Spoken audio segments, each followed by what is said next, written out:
Hello friends, welcome to this video of Microsoft Excel in which we are going to discuss conditional formatting. We have already discussed the highlight cell rules section, and in today's video we are going to discuss the top and bottom rules.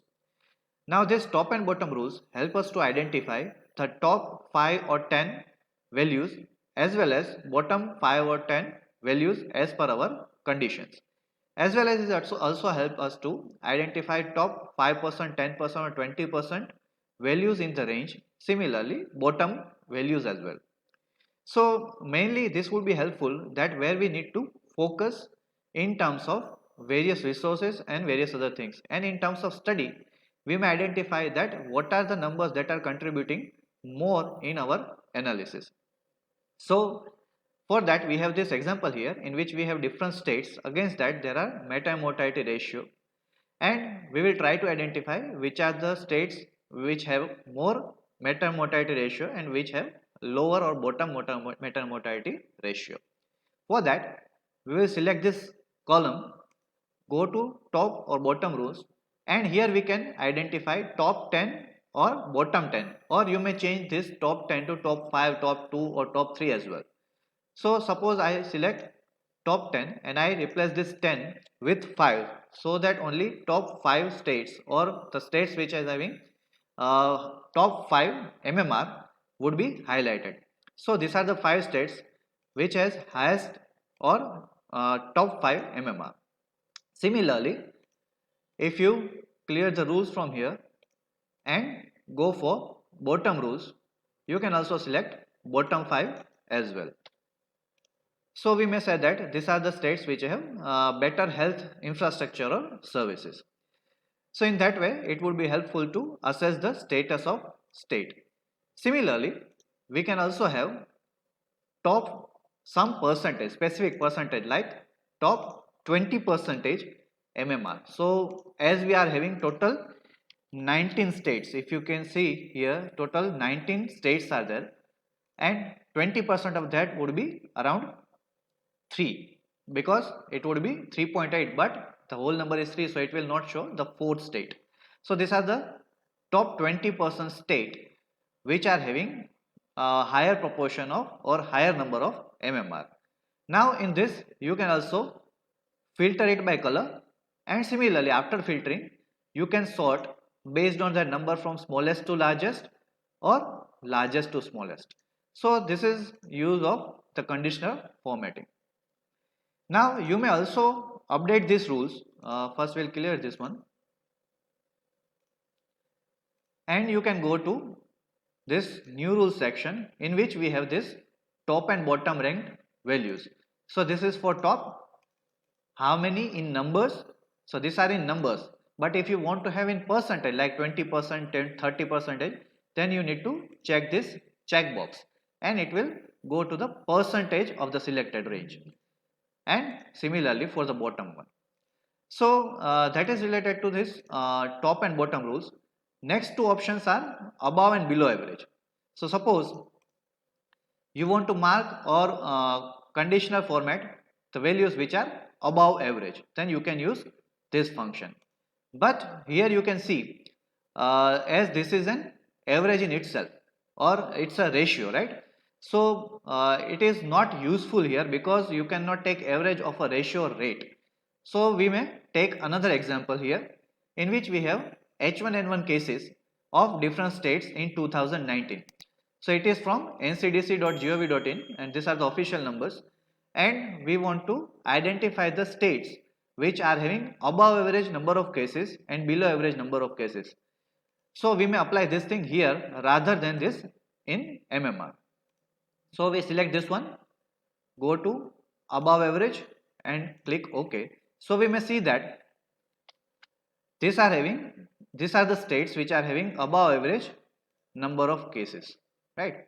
So we can also identify this by here by taking average of all these numbers, and we may see that average is 822.8, right? So whatever the state which are having higher than this number are being conditional formatted by this function. Similarly,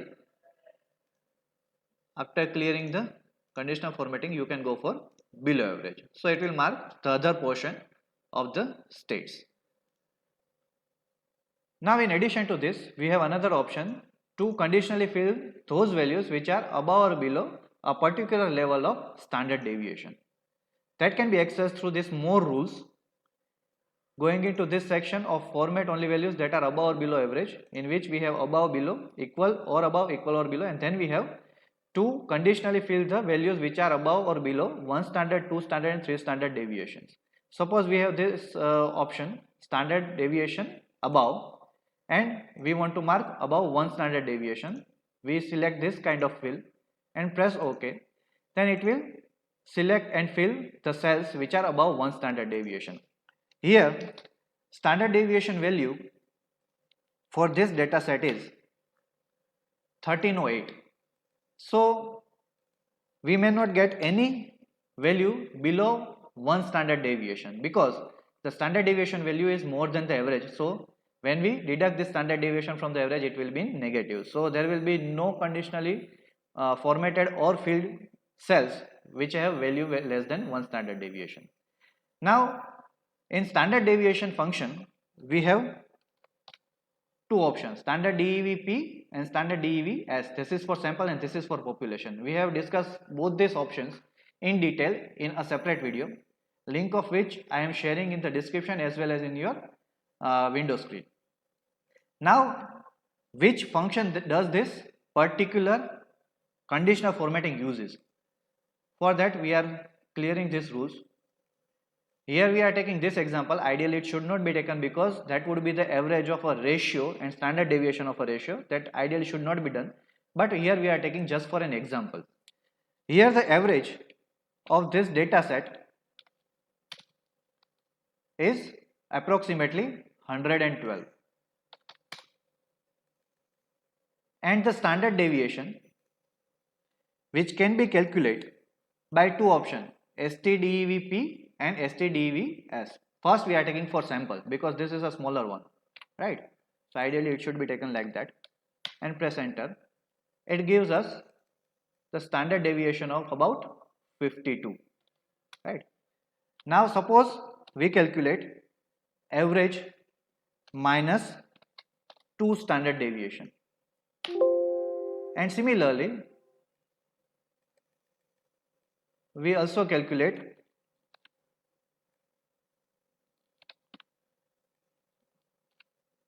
plus 2 standard deviation, right?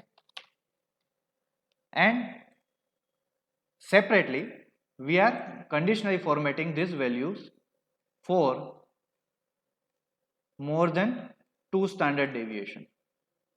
Here I am taking a different color, press OK. So right now there is no value which is being marked because the 2 standard deviation would be 218. So ideally when it should be more than 280, like 219, it should be giving this kind of formatting. Now if you change the number, this value also would change because it is inclusive of this number. Now here if you see, even though 219 is less than 219.33, it is being fed with conditional formatting. Even if I go for 216, still it will be below this plus 2 SD, but it is being conditionally formatted. Reason being, the standard deviation that is being used by conditional formatting is not standard DEVP but DEVS, but it is standard DEVP, that is for population.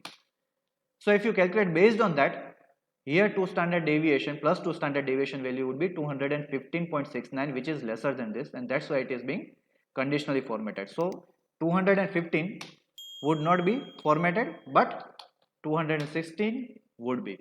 So that is the difference, or that is the formula that this conditional formatting uses to calculate standard deviation, and we need to keep in mind that this may make difference in calculation as well. So that is all related to this conditional formatting section. I hope you would have learned something new. If you do have, kindly like the video and share it. Kindly comment below the video if you want to see any new videos related to a particular useful functions. Kindly subscribe the channel and press the bell icon to receive regular updates of the video of this channel. Thank you.